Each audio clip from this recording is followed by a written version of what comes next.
Buenas tardes a todos, una nueva edición, la número 13 de La Brújula del ciclo 2015, programa que hago como todos los miércoles junto a un gran amigo y compañero, Pablo Javier Davoli. ¿Qué haces, Lucas? ¿Cómo andás? Bien, de regreso, ¿no? De regreso después de una ausencia, gracias. Una ausencia que tenemos que explicar al público por qué se produjo. Estuvimos de gira en realidad dando una serie de charlas. Así es. La gente de AMTAC, ¿no? en Paraná. En la ciudad de Paraná, en la provincia de Entre Ríos, tuvo la gentileza de invitarnos y bueno, reiteramos aquí el agradecimiento que personalmente les hicimos. Les manifestamos, la verdad, una linda experiencia. Una muy linda experiencia. Así es. Nos han tratado con mucha hospitalidad. No, y aparte del profesionalismo con el que organizaron todos unos eventos para docentes de la provincia de Paraná, realmente con muy buen nivel de expositores. Nosotros seríamos la excepción que confirmaría la regla, ¿no? Pero todo muy bien organizado, realmente. Sí, pero muy nos lindo. impidió muy ir lindo. a grabar el programa Así como lo hacemos habitualmente.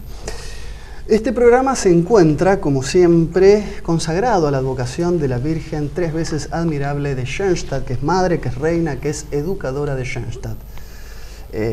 Nos ponemos siempre bajo su manto de protección y amparo, como lo hacemos semanalmente. Hoy queríamos darle forma a un tema que más que nada es explicativo, de alguna manera intenta ordenar un poco cuáles son las voces más importantes o aquellas que merecen algún tipo de crédito, que se han atrevido a hablar de una gran conspiración de escalas planetarias. Sí, de envergadura global. De envergadura global.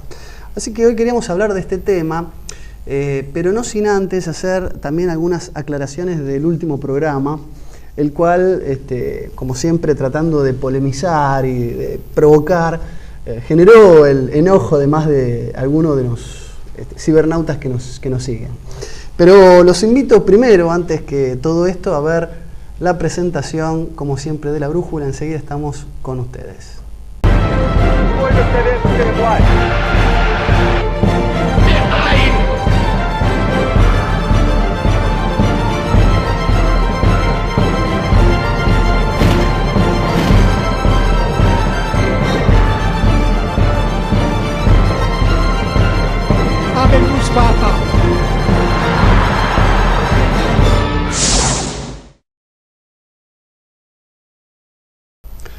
Muy bien, esto es La Brújula y le vamos a pedir, como siempre, que nos ayuden a difundir la verdad. Los programas de TLB1 requieren de la participación de ustedes, que viralicen, que compartan, por supuesto que pongan me gusta si estos programas son de vuestro agrado, pero lo más importante es ayudarnos a llegar a más gente, y esa participación activa siempre la pedimos, ¿no? Así es. Y ustedes pueden contribuir muchísimo del otro lado. Quería hacer una pequeña aclaración. Nosotros tratamos el tema de rock y la vinculación con el satanismo. Nunca hablamos de rock satánico en sí, pero no, correcto. Y hablamos de una revolución satanista. Exactamente. Se inmiscuye, se enquista, se concatena con los orígenes del rock como género. Y muchas de las voces que nos han, hecho de evolución y demás, un poco nos decía que estábamos por ahí poniendo todo dentro de la misma bolsa. Yo creo que me parece que podemos hacer al lugar a la petición de aclarar de que una cosa es el género del rock y otros son algunos subgéneros de los cuales hay muchas voces rescatables. Es decir, como una voz contestataria, como voz de alguna manera transgresora. El rock ha tenido también frutos muy interesantes. Y como música para divertirse incluso, ¿no? O sea, además, sin necesidad de... Y además música, que sigue siendo música, porque ponían el ejemplo de la cumbia villera. Bueno, ahí ya no hace falta que digamos de qué lado estamos, en tanto que una cosa reviste las... En cuanto a la calidad musical, sin duda. Pero bueno, queríamos aclarar que sí, efectivamente, pero creemos que no podemos poner a bandas como Theofanus, que son de culto, muy minoritarias, al mismo nivel de The Beatles, Rolling Stones, Eric Clapton. Sí, que son de conocimiento masivo y de consumo masivo. No nos referimos a eso. Y además rescatar, sí, el heavy metal tiene toda una estética medievalista que me encanta. Mira, del heavy metal incluso... Hay voces que son disidentes y aparte que están rescatando las nuevas identidades. incluso nacionalistas, hay bandas sí, con una sí, voz sí, muy comprometida. Bueno, el caso en Argentina de Almafuerte, la banda encabezada por Ricardo Iorio, creo que es una excepción que merece ser mencionada. Quisimos invitarlo al canal. No, y no es una idea nueva, de hecho es una iniciativa, digamos, una sugerencia que le hemos hecho al canal hace largo tiempo ya. Lo que pasa es que tengo entendido que la producción no ha logrado contactarse en forma personal con el señor Iorio. De todas formas, en cuanto al heavy metal, también vale hacer la siguiente aclaración. Desde el punto de vista de los efectos psicológicos, de los efectos anímicos y emocionales, desde ese punto de vista, que toda música necesariamente implica o importa, el heavy metal, de todas las líneas de lo que genéricamente se denomina o se conoce como rock, creo que el heavy metal es el más sano porque es el más sinfónico. El otro no es que necesariamente no sea sano, pero sí es música que está, digamos, preparada o es apta para, digamos, la excitación de los apetitos inferiores, es más bien música para divertirse en todo caso, o para determinados momentos, y no es lo ideal como para no es el vehículo ideal para determinados contenidos.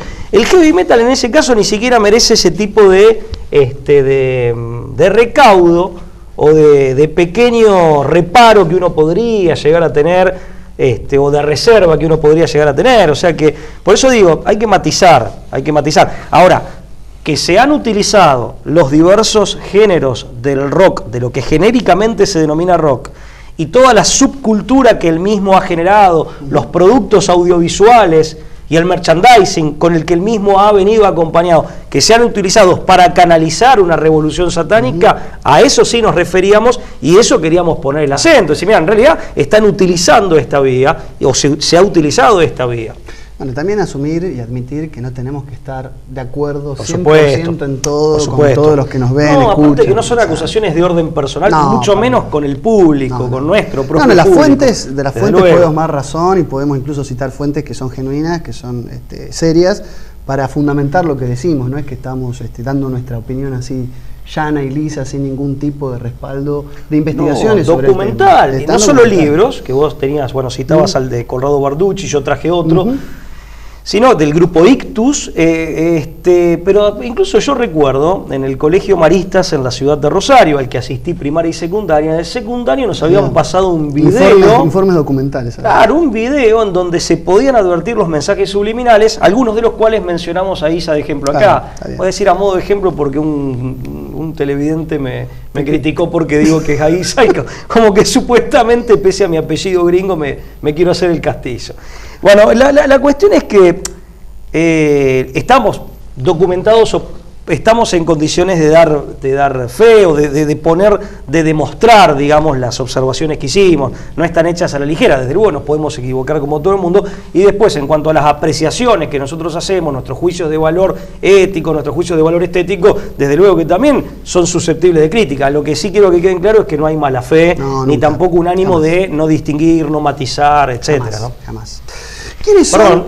Perdóname, una cosa. El video que veíamos en el Colegio Maristas lo habían preparado, o por lo menos lo tenían y lo facilitaban, una congregación religiosa que es mundial, pero que está en la ciudad de Rosario, más concretamente en el barrio de Fisherton, que se llaman Cooperadores de Cristo Rey.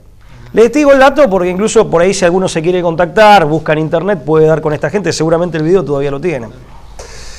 ¿Quiénes son? ¿No? La pregunta es los teóricos de la conspiración. Y esto de teóricos de la conspiración siempre entre comillas, ¿no? Tomando con pinzas, porque en realidad, es decir, hay una vasta cantidad de ejemplos de investigaciones parciales, incluso muchos que han caído en ese lugar no porque han querido, sino porque sus propias investigaciones los fueron llevando a determinar que había o que hay todavía actualmente un puñado de personas que tiene o que está por encima del orden legal, digamos, y que goza de ciertos privilegios, o los privilegiados, como lo llamaban los autores de Nadie se atreve a llamarle conspiración, ¿no? Sí. Larry Abrams y Gary Allen, ¿no? Pero, ¿quiénes son los teóricos de la conspiración? Nosotros hicimos, obviamente, hay una lista numerosa de apellidos, de nombres. Nosotros tratamos de ordenar un poco aquellas voces que creemos merecen algún tipo de mención. Me parece que el primero que tendría que estar, y no es por un orden de importancia, sino que acá hay un poco de orden cronológico y también hay de alguna manera una especie de biografía autorizada que hay que poder identificar y que hay que poder saborear, que hay que poder degustar, es John Coleman, ¿no? Nacido en 1935, que fue el espía del MI6, que fue periodista de la prensa, ¿no? El World in Review, que es un periódico muy importante, que decía que la organización, bien digo, de la Hermandad Musulmana fue creada por la masonería británica con ayuda de, entre otros, Thomas Edward Lawrence de Arabia, en la rebelión árabe, Bernard Russell, el famoso intelectual del Círculo de Viena, ¿no? Y Arnold Toynbee. Me acusa también a Arnold Toynbee, el de estudio de la historia, de haber ayudado a generar esta hermandad musulmana para mantener a Medio Oriente subdesarrollado con el fin de permitirle a Gran Bretaña una intervención en sus recursos naturales y demás. Pero este autor es, de alguna manera, el primero que en el libro La jerarquía de los conspiradores, la historia del Comité de los 300, este libro tan importante, que ahí se ve la portada en la imagen de pantalla, el Comité de los 300 es un libro que tiene por lo menos más de 5 ediciones, donde por primera vez se hace un estudio detallado de la familia Rothschild, de todo lo que es la dinastía, la genealogía, y la genealogía de los Rothschild a nivel mundial, y fue el primero en advertir que esta leyenda de los billetes de dólar, In God We Trust, hace referencia a 3 clanes familiares importantísimos, es decir, el oro, gold, porque gold ahí sería un acrónimo formado por 3 palabras, ¿no? Gold sería la familia Rothschild, que tenía el poder de la banca. Oil sería el clan Rockefeller en Estados Unidos. Petróleo. Con la Standard Oil, sí, la energía. Sería la alianza entre la energía, la banca y Diamonds, los diamantes de la familia o del linaje de Ernst Oppenheimer, ¿no? De Freiberg, Alemania, que mantenía todo lo que era subyugado el poderío en lo que era, digamos, las colonias africanas y la extracción de diamantes. En definitiva, la familia Oppenheimer, que en su momento se aliaron con William Rhodes. Claro, exactamente. ¿No? Y formaron con William Rhodes es el del Citicorp. Sí, Cecil Rhodes, gracias por la aclaración, correcto. El inglés es Cecil Rhodes y formaron la famosa mesa redonda. Claro, la Round Table. Claro. Bueno, su conferencia más famosa es Wake Up America, que ustedes pueden ver, es una conferencia bastante, ya tiene algunos años. Wake Up America, donde critica el Club de Roma, el Instituto Tavistock y en general al nuevo orden mundial. Es decir, me parece que es el primer autor que merece una mención por este libro que expresamente, de una manera cabal y radical, habla de lo que es y la presencia que tiene la dinastía Rothschild a nivel mundial. Yo creo, me dejas hacer una suerte de aclaración que no deja de ser introductoria, pese a que la me he hecho recién ahora. Yo considero que se habla de teóricos de la conspiración y paralelamente de nuevo orden mundial en forma asociada una cosa con la otra, porque en rigor de verdad estamos hablando, por un lado, de cambios que se han producido a nivel político con envergadura mundial o global, que son, si no subrepticios, son cambios que son discretos, que no son de fácil visibilidad y que implican un cambio de paradigma. Un cambio de paradigma del cual el común de la gente no está noticiado. Es cierto. El común de la gente, el grueso de la gente no está noticiado. Entonces, ¿por qué hablamos de nuevo orden mundial? Porque hay un nuevo orden, pero que tiene... ¿Y por qué se lo asocia con la conspiración? Porque este nuevo orden de alguna manera se instaló estando desavisada la gente. Hay gente que sigue pensando en términos o con categorías politológicas del siglo XIX, ni siquiera del siglo XX, que sigue pensando la política, incluso en las universidades, izquierda y derecha, en términos de estados-nación, en términos de lo público y lo privado, sin advertir ese fenómeno, primero el de la globalización, y paralelamente, o como motor de la globalización, el fenómeno no paralelo, sino anterior y concomitante de la privatización del poder. Entonces, por eso se habla de nuevo orden mundial y se lo asocia con la idea de conspiración. Conspiración no porque necesariamente no vamos a caer en el simplismo de pensar de que 5 tipos en un sótano están manejando el mundo. Esa es la idea caricaturesca que lamentablemente muchas personas que adhieren a estas críticas adoptan y deforman esta línea de análisis. En realidad estamos hablando de una nueva realidad política que ha logrado imponerse de manera, si no subrepticia, cuanto menos de una manera muy discreta, que cambia radicalmente nuestro paradigma, o que cambia radicalmente el mapa político, pero que en rigor de verdad ha pasado desapercibido para mucha gente que recién ahora se está despabilando. Entonces, estos tipos son teóricos de la conspiración porque son los que están diciendo desde hace 50 e incluso en algunos casos 100 años, miren, hay fuerzas que no son visibles, que están configurando un nuevo orden político con envergadura global, mientras nosotros seguimos pensando que en rigor de verdad el poder real reside en la formalidad de las instituciones estatales, cuando en rigor de verdad ya no es así. Ya no es así. Sí, yo tenía un profesor, Artemio Luis Melo, que había escrito su famoso... Profesor de Derecho Político y de Ciencia Política de Rosario. Que hablaba que en términos modernos el poder político siempre requería de una relación público-privada, mando-obediencia y una relación amigo-enemigo, claramente extraída de los escritos de Carl Schmitt. Pero de las cuales, de las tres, en el mundo contemporáneo, solamente la relación amigo-enemigo, que es metapolítica, es la única relación que sigue de alguna manera vigente. Las otras dos son muy decimonónicas, o como vos dijiste, muy de un paradigma que ya está periclitando, que ya están, digamos, de alguna manera pereciendo, ¿no? Y son muy comunes entre los abogados porque son de carácter más bien formal y muchas veces indican un deber ser, pero algo que en la práctica se mantiene a nivel de fachada. Tal cual. Casi, o a veces lisa y llanamente de fachada. Bueno, otro de los autores que no pueden faltar en esta lista de teóricos de la conspiración, valga la aclaración que hiciste, es Milton William Cooper, más conocido como Bill Cooper. Bill Cooper. Nacido en 1943, fallecido en 2001. Bill Cooper se hizo muy famoso sobre todo en la década del 80 porque se consagró como una referencia en temas relativos a la conspiración y el nuevo orden mundial. Él fue oficial de la Fuerza Aérea, participó como soldado en Vietnam y en 1989 publica El gobierno secreto, el origen, identidad y objetivos del Majestic 12. Esto estaba en el marco de un programa y de un informe que se llama Behold a Pale Horse. A mí me contó una vez Adrián Salvucci, de quien también vamos a hablar, que lo tenemos acá en la lo vamos a incluir de hecho en el listado. Que llegó a intercambiar una correspondencia con Bill Cooper y le habló del Majestic 12.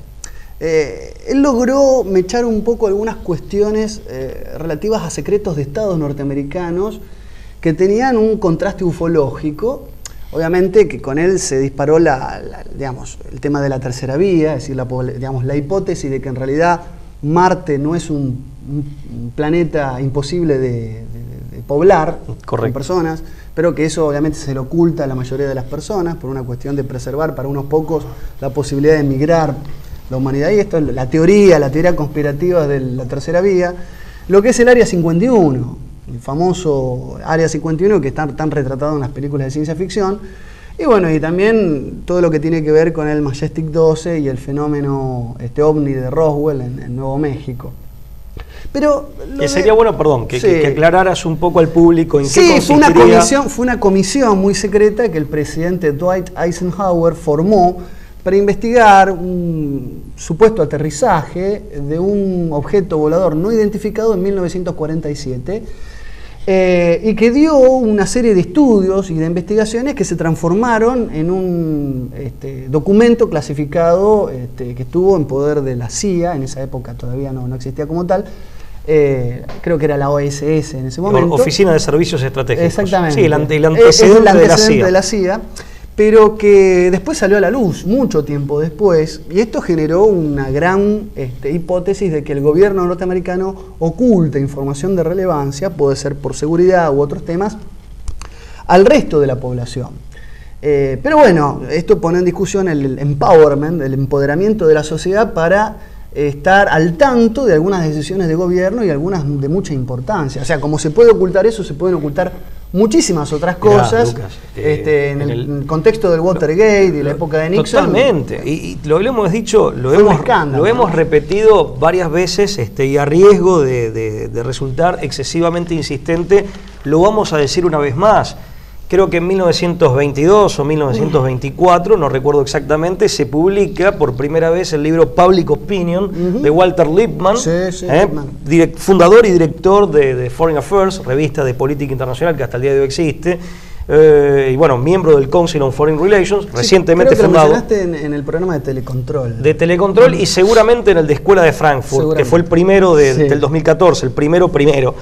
Y en Public Opinion hablaba Walter Lippmann de manufacturar el consenso de manera artificial, es decir, de crear una opinión pública en forma artificial para sostener la fachada de una democracia a la que él denominaba la democracia de los borregos. Los borregos somos todos nosotros, el conjunto de la ciudadanía, porque entendía que la sofisticación política de los tiempos modernos requerían de una élite tecnocrática que él asociaba con la oligarquía plutocrática de la costa este norteamericana, ¿no? O sea, en definitiva es mantener la apariencia de una democracia cuando en rigor de verdad se trata de una oligarquía plutocrática, globalista y tecnocrática, y hablaba, a eso le llamaba la democracia del borrego, justamente por hablar de esta sofisticación que, digamos, estaba constituida por temáticas que, según Lippmann, eran ajenas o estaban muy por encima de la capacidad del público para comprenderlas y decidir sobre ellas.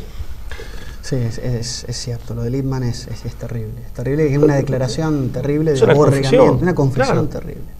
Bueno, sabes que Bill Cooper cobró mucha credibilidad, decíamos. Aparte, perdóname, ¿no? Para cerrar el planteo, porque no es que el tipo reivindica un ideal aristocrático en el sentido puro, platónico, aristotélico. Habla de que los oligarcas son los que mejor comprenden todo y por eso peor de los sentidos, ¿no? Tienen que gobernar, claro. No, que en junio de 2001, en su programa de radio, Bill Cooper anunció, y esto está la grabación, la pueden buscar en internet, que Estados Unidos debía prepararse para recibir un ataque del que se culparía a Osama Bin Laden, junio de 2001, y que en realidad sería orquestado por el gobierno. En septiembre fue lo del World Trade Center, y el ataque los ataques al Pentágono, a las Torres Gemelas y demás. 2 meses después de que pasó lo del ataque, 2 policías de Apache County lo fueron a buscar a la casa, enviados supuestamente por una denuncia del Servicio Interno de Recaudación, con quien evidentemente Bill Cooper tenía algún problema. El informe oficial de la policía es que él se resistió, estaba armado, perpetró una balacera, fuego cruzado, y lo terminaron matando de varios balazos. Esto es lo que informó la policía. La cuestión es que a Bill Cooper lo mataron.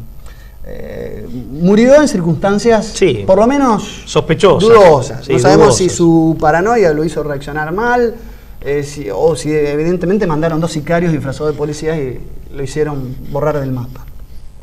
Pero bueno, esta es la historia de Bill Cooper, ¿no? Un tipo también interesante en su aporte, sobre todo en los años 80, ¿sí?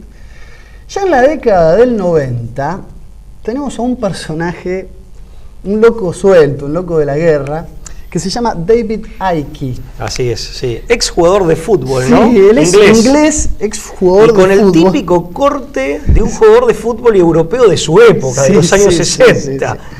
Con el tipo corte de cabello, quiero decir. Fue vocero del Partido Verde en el Reino Unido. Es un partido ecologista creado en 1990. Tomó mucha repercusión en la década del 90. Fue como una especie de nuevo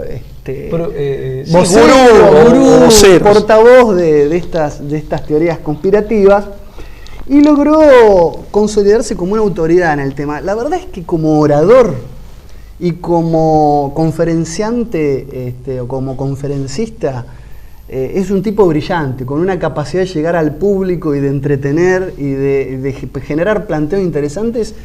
Es elogioso. Es un buen orador. Es un gran orador, un gran orador. Pero él estableció una teoría que de alguna manera afirmaba lo que en 1988 John Carpenter había llevado a la gran pantalla con su famosa película 87, 88, sí. Sí, Ellos Viven, ¿no? They Live. Que es una película de low cost, de bajo presupuesto. Sí, una clase B que de los 80, que hablaba de que había unos seres reptilianos o reptiloides intraterrestres que convivían con nosotros pero parecían, en realidad eran una, claro, digamos, una especie de raza parasitaria de la humanidad.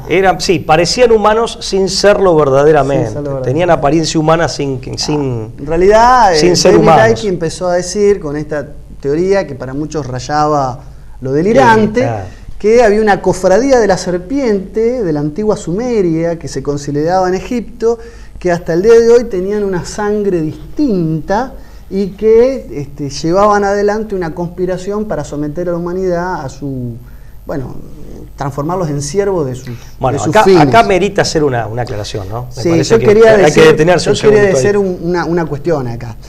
Hace no mucho, y esto empezó a pasar casi después digamos, del año 2000 en adelante, varias conferencias, y esto hay que decirlo, varias conferencias de David Icke fueron levantadas, incluso fue censurado en varios hoteles y universidades donde él iba sí, porque ha tenido auditorios prestigiosos. Muy prestigiosos. Ha sido invitado por universidades. Por organizaciones sionistas, por decir que la obra de Icke en realidad encerraba una gran metáfora antisemita. Esto hay que decirlo. ¿Esto quiénes decían? ¿Quiénes hacían esta acusación? Organizaciones sionistas. Como si fuera, digamos, la Liga Antidifamatoria en Estados Unidos. Claro, la Anti-Defamation League, la ADL. Principalmente esa porque es la que a nivel mundial monitorea otra. Creo que la ADL y algunos de sus brazos ejecutores levantaron más de una conferencia de David Icke.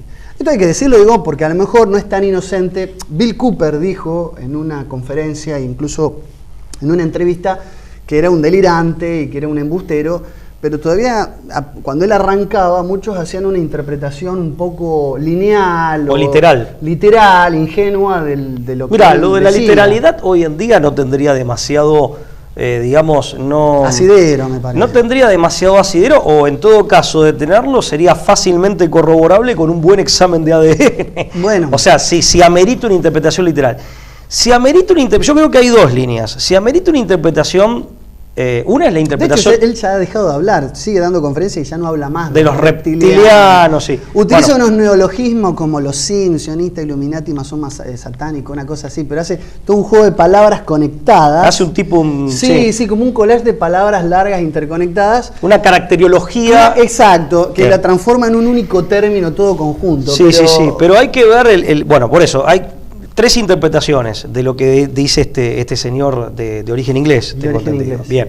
La literal, que creo que es la más desopilante, la más estrafalaria, y repito, en todo caso, con un buen examen de ADN nos dilucidamos todas las dudas. Un examen de ADN profundo, honesto, obviamente, y detallado, vamos a dilucidar si hay algo de esto o no hay absolutamente nada, no sé, como uno tiende a suponer. Primer punto. Segundo, bueno, una gran metáfora, en tal caso, si se trata de un discurso de carácter alegórico, ¿quiénes son estos famosos reptilianos? ¿Es un grupo étnico determinado, una determinada logia, un grupo político? Evidentemente vos me decías que hay organizaciones de corte sionista que han interpretado o han asumido que había una referencia... No sé en qué se basan, claro, bueno, evidentemente han tenido razones para pensar o suponer, sospechar... Y bueno, y que esto lo llevará a algún tipo de censura. Decir, esta es una gran metáfora, en rigor de verdad, para encriptar un supuesto... Un discurso antisemita o judeofóbico, como se llama también ahora. O tal vez antisionista, que no es lo mismo. Pero bueno, esa es una interpretación que hacen estas entidades, algunas de estas entidades. Que no sé si es la ADL, yo la cité como para ilustrar, pero no sé si concretamente participó de estas acusaciones o no. David Icke, Perdón, termino y la tercera es una interpretación al estilo Serrano, por ejemplo, y otros autores con el mismo estilo, una interpretación... digamos, de corte esotérico. Sí, más metafísica. Más metafísica, en donde de pronto se puede hablar, no porque uno tenga... Una esencia distinta. De una esencia espiritual distinta, por un pacto diabólico, por un pacto... Si sos politeísta, por un pacto con determinadas divinidades en las que este sector creería. Bueno, qué sé yo, eso sería una interpretación también alegórica, pero con un contenido metafísico y no meramente literario, no acotado a la literalidad y al recurso literario de la metáfora. No, te quería contar simplemente una anécdota. Pero bueno, entramos en el plano de las conjeturas. Daily Mail, que Daily Mail es una especie de revista también de información, anunció una vez que David Icke había dejado a su mujer por decir que era reptiliana, Y bueno, alegó esa razón, no sabemos bien. Que había descubierto postreramente. Sí, exactamente, postreramente, la condición de reptiliana de su mujer, a quien dejó y ahora anda con una novia, una segunda mujer mucho más joven que él, ¿no? Pero digo, es como una nota de color, pero es verdad que sin ánimo de... No, la razón por la cual se separó, eso es lo que... Claro, no, tal cual. Eso me hace acordar, por ejemplo, a un pastor, un célebre, tristemente célebre pastor, que un día lo encontraron, no sé si con una prostituta o borracho, dijo, estaba poseído, cuando lo agarran las cámaras, eso fue hace unos años, creo que acá en Argentina. De todas formas, el que mejor puede responder a esta pregunta, decir, bueno, cuando David Icke habla de los reptilianos, está hablando en un sentido esotérico, en un sentido puramente metafórico, en un sentido biológico, literal. Bueno, el que mejor puede responder a eso es David. Habría que preguntarle a él. Icke, ¿usted a qué se refiere? Porque es como cuando uno habla de, bueno, qué sé yo, nosotros por ejemplo hemos hecho referencia a la usura, al fenómeno de la usura, al mecanismo de la usura como un fenómeno vampiresco. Claro. No es que creamos que los... sean vampiros con colmillos. Verdaderamente, claro, pero bueno, eso es una metáfora meramente como recurso literario. Nosotros los nombramos y describimos las características de sus argumentos, después están quienes piensan, este es desinformador, Muchas veces también nos pasa que porque no coincidimos con una alternativa de respuesta, enseguida consideramos de que, digamos, del que tenemos enfrente, de quien estamos hablando, es una persona cooptada por el sistema y en realidad está para engañar o para confundir. Yo no soy en ese sentido tan paranoico. Creo que muchas veces las intenciones, incluso aún siendo buenas, pueden llevar al error. O sea, Icke es un personaje que nos ha dado una alternativa de respuesta de liberación espiritual individual que casi se toca con, no sé, con una filosofía medio New Age, que yo personalmente no comparto. No suscribís o la mirás con muchas reservas. Con mucha reserva. Pero no dejo de creer que tenga a lo mejor una intención de emancipación espiritual de las personas. Él habla de los despiertos y los dormidos. Sí, por lo pronto, y pueden sus intenciones ser genuinamente buenas. También hay que aclarar lo siguiente. Desde el momento en que él denuncia la intentona de un gobierno mundial, secreto, discreto, ponele, él lo plantea como secreto, ¿no? En definitiva, y en ese aspecto, se encuentra en términos relativos más cerca de la verdad, un poquito más cerca que aquellos otros que, sin ir a hipótesis tan desopilantes, pero siguen hablando como si el mundo fuera manejado por los que figuran en la televisión como presidentes, reyes o autoridades de corte formal, claro. Que dicho sea de paso tienen muy poco poder, por este fenómeno de la privatización del poder, la transnacionalización del poder, las estructuras de poder, que y esto hay que aclararlo, que ningún autor verdaderamente serio, ningún analista o investigador verdaderamente serio hoy desconocería. Claro. Yo me acuerdo, por ejemplo, el mismo jurista italiano, tengo muchas disidencias ideológicas, pero nadie puede dudar de su importancia intelectual. Bobbio hablaba de los poderes fácticos, pero perdón, un caso muchísimo más elocuente, Norberto Bobbio, un caso muchísimo más elocuente. En el año 87, la comisión Tower del Congreso de los Estados Unidos habló de un gobierno paralelo, una comisión de investigación en el Congreso de los Estados Unidos, conformada por legisladores, habló de un gobierno paralelo en la que era, y todavía es, pese a todo, la primera potencia del mundo. Y un gobierno en las sombras. Otro, en el año 66, y con esto te prometo que termino. Vamos a la pausa. Bueno, en el año 66, Carroll Quigley, que formó a gran parte de la actual dirigencia de los Estados Unidos, profesor universitario destacadísimo, historiador destacadísimo, escribió el famoso libro Tragedy and Hope, al que ya hemos mencionado, y que un televidente tuvo la generosidad de mandarme un link donde está con el libro. Hablaba abiertamente de un gobierno mundial. Y lo interesante es que en el 66, no lo hacía denunciándolo, sino que lo elogiaba como algo bueno, como lo que debería... Él decía que la única disidencia que tenía con la élite financiera, que había logrado construir una red de la cual iba a surgir un gobierno mundial sin necesariamente tirar abajo las fachadas de los gobiernos nacionales, la única disidencia que él tenía es que esa élite se quería mantener en secreto, y él entendía que el mérito era tan grande que tenían que darse a conocer al mundo. Año 66, y repito, no un delirante, un improvisado. El profesor Quigley, Clinton le agradeció públicamente hace unos años atrás, que dice, fue mi formador. Entonces, y era un hombre del establishment, digamos. Entonces, creo que nadie discute el fenómeno tan bien explicado por Salvucci, me adelanto, en El cerebro del mundo, de las nuevas estructuras de poder, la privatización del poder, la globalización del poder. Nadie discute que de acá puede surgir, sin un gobierno mundial, a veces usa el eufemismo gobernanza. Todo gobierno requiere un gobernante. Si hablamos de gobernanza, tiene que haber gobierno. Una función regia. Claro, efectivamente. Una regecía.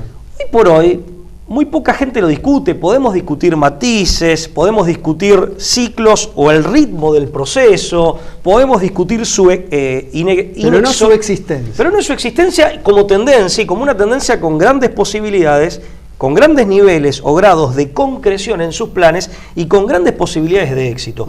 Ahora, después están las teorías de si esto viene de mucho más atrás o es algo reciente. De quiénes son, qué los une, si los une solo en ánimo de poder o hay algo más. Hay un vínculo esotérico, un vínculo místico, un vínculo espiritual, un vínculo de sangre. Bueno, y hasta están quienes discuten si son humanos o no. Pero bueno, eso ya está en el plano de lo conjetural. Pero el hecho concreto fáctico no deja de la tendencia a un gobierno mundial, de la privatización del poder y su globalización, hoy nadie serio lo discute. Vamos a hacer una pausa. Dale. Ya volvemos con más de La Brújula, por favor, no se vaya.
Seguimos con esto que es La Brújula y bueno, un poco tratando de hacer este recorrido, digamos, que nos va llevando... Abuelo de pájaro. Sí, muy sumario de algunos de los autores más importantes de esta, le hemos llamado teoría de la conspiración, pero que de conspiración, digamos, está más que probado que hay mucho menos de teoría que de práctica, digamos.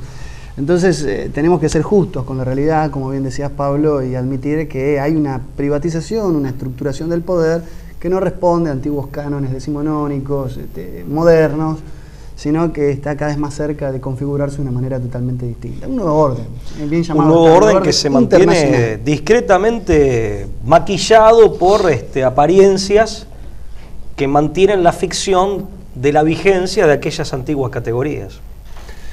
Anthony Sutton, nacido en el año 25 y fallecido en el año 2002, Anthony Sutton fue, de alguna manera, el primero, digamos, en enarbolar una teoría muy académica sobre el financiamiento por parte de la Wall Street, ¿no? de la banca, ¿no? internacional. La alta finanza. La alta finanza. De la revolución bolchevique de 1917. Famoso Wall Street y los bolcheviques. Exactamente, al cual le dedicamos un programa, el número 3, el número 3 del año 2014, le dedicamos un programa a este tema. En los años 70, sobre todo, él decía, enarbolaba esta tesis y también, hay que decirlo, él sostenía, él en realidad es de extracción liberal, como intelectual es de extracción liberal, y él sostenía que también el nacionalsocialismo alemán había recibido apoyo de las mismas fuentes. En el fondo él hacía una gran crítica a los totalitarismos, como él le llamaba, y el apoyo financiero que habían tenido de las mismas manos.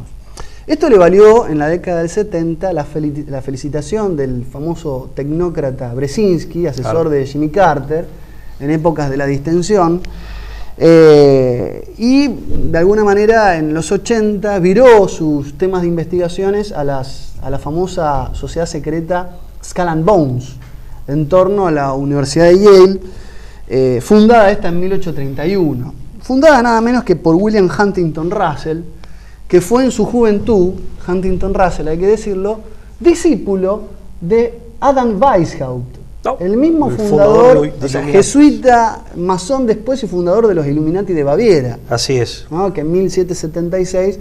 Una historia realmente interesante. Adam Weishaupt era, digamos, había nacido en el seno de una familia de origen judío, sí, en Baviera, en el sur de Alemania. Se hace, digamos, se convierte al catolicismo,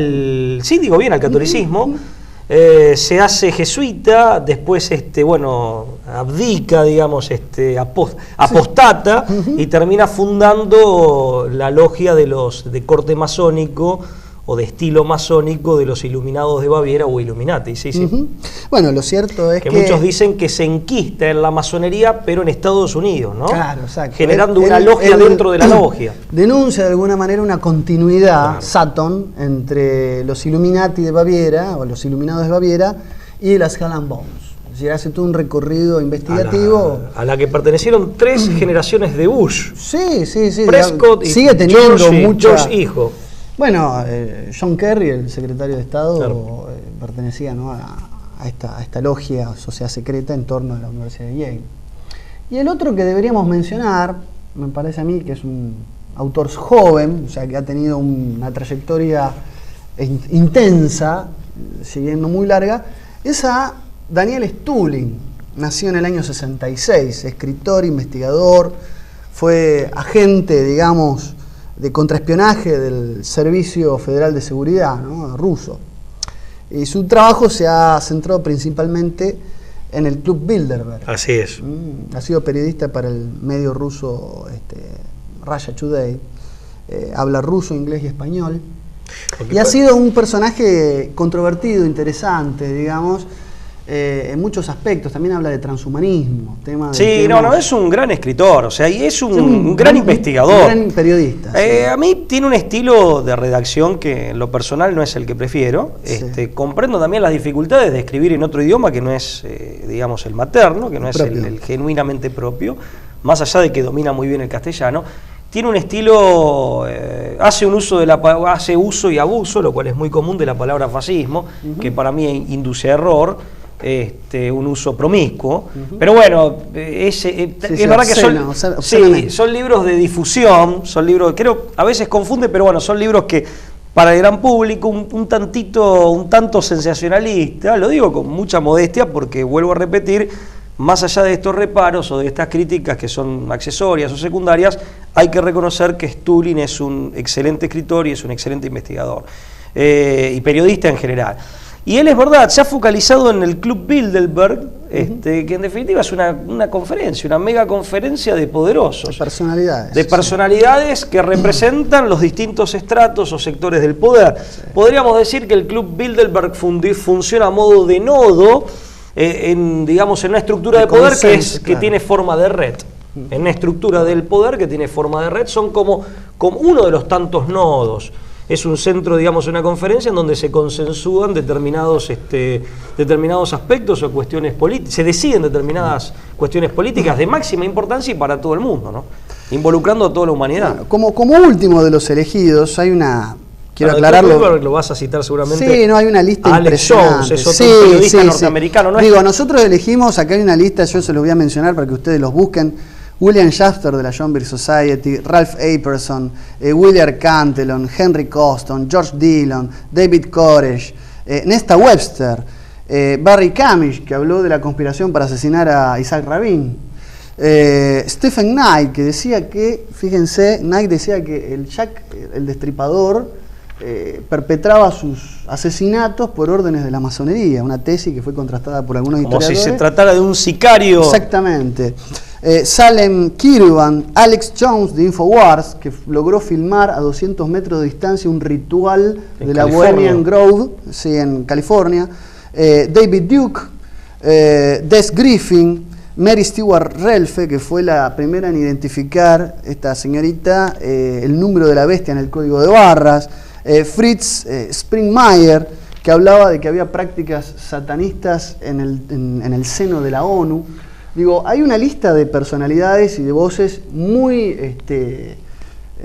amplia, muy grande. Sí, con muchos matices, ¿no? David Duke, por ejemplo, se focaliza más en la problemática del sionismo. Sí, del supremacismo judío, creo que se llama. Tiene un libro escrito, así es, muy polémico. Por cierto, tengo entendido que aquí en Hispanoamérica creo que no se consigue, en España tal vez lo edite este editor de Barcelona, el titular de esta librería Europa, Varela, sí, el historiador, pero es probable que lo edite él en España, ¿sí? Y después está, bueno, Adrián Salvucci, ¿no? En Argentina. Pero por eso, cada uno con sus matices, ¿no? Y con matices que a veces contrastan de habla mucho. Hispana, uno de los referentes de habla hispana más importantes en estos temas.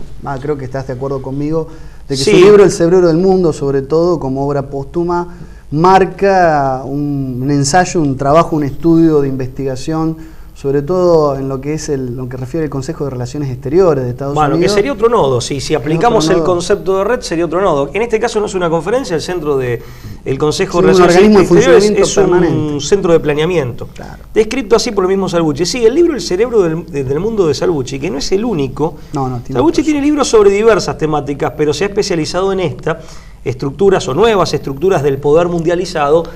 Creo que el libro del cerebro del mundo, que es su obra magna, digamos, después está Bienvenidos a la Jungla. Previo al cerebro del mundo está World Government, pero el cerebro del mundo es superlativo, y de lo que hay en literatura de habla castellana... Tiene varias ediciones. Sí. Incluso cambió el epígrafe, la última. Él arranca en el 99 y era El cerebro del mundo, y el subtítulo era la cara oculta de la globalización. Sí. Y ahora dice, las cosas han avanzado tanto, en la última edición, creo que es quinta me parece, ampliada, actualizada, de 2010, es 2010 o 2012, bueno, hace escasos años atrás, la última cambia el subtítulo, es El cerebro del mundo, de la globalización al gobierno mundial. Sí. Porque él dice que las cosas son más explícitas ya habiendo pasado una década. Sí, la globalización todavía era una forma de simular, de camuflar, de maquillar todo este proceso. Ahora ya es un poco más explícito. Claro, es como cuando, yo insisto, ahora en el ámbito jurídico se habla de gobernanza mundial. O sea, gobernanza hay con gobierno, sin gobierno. Que ese gobierno se estructure de una manera más o menos explícita, más o menos formalizada, más o menos discreta, más o menos concentrada o descentralizada, es otra cosa. Pero si hay gobernanza, hay gobierno. Salvo que creamos que la política es como el mundo de la física, que claramente no lo es, porque es el reino del hombre, el reino de la libertad, condicionada pero libertad al fin. Ahora, termino con esto, de lo que hay en literatura de habla hispana, de autores de habla hispana, yo creo que Salvucci, bueno, de hecho es uno de los autores más lúcidos, y su obra El cerebro del mundo creo que es altamente recomendable y ha superado la prueba de la asepsia ideológica. Conozco gente que se dice de derecha que le encanta, conozco gente que se autocalifica de izquierda que le encanta. Yo he visto que la obra tiene una potabilidad pocas veces vista. Que ha puesto blanco sobre negro. Sí, aparte va muy al dato concreto. Es uno de los pocos autores argentinos que ha compulsado las actas en Nueva York del Council on Foreign Relations. Ahí. Las pidió y basó su investigación sobre documentos oficiales del CFR. ¿Qué es lo que hace un verdadero investigador? Porque yo leo 4 o 5 libros sobre un tema, después escribo yo un repetidor. Soy un sintetizador. Claro, un sincretismo, un collage de ideas ajenas. Sí. Pero no soy un investigador, no fui a las fuentes en forma directa. En eso es un mérito epistemológico y académico que tiene el libro de Adrián. Es un libro único, ¿no? Que lo decimos especialmente porque es compatriota, digamos, es otro argentino, es un autor de la hispana, y aparte, bueno, porque es miembro acá digamos, del canal, tiene un programa acá en Televiburo, ¿no? Compartimos la casa, él con su programa, nosotros con el nuestro. Podríamos ir mucho más allá. Y lo que intentamos, y espero que hayamos contribuido en algo, es en esta enorme ensalada de autores, señalar algunos hitos que permitan orientarnos mejor, ¿no? O hacer una especie de mapeo a grandes rasgos. Bueno, será entonces, ya que nos quedamos como siempre sin tiempo, hasta la semana que viene, si Dios quiere.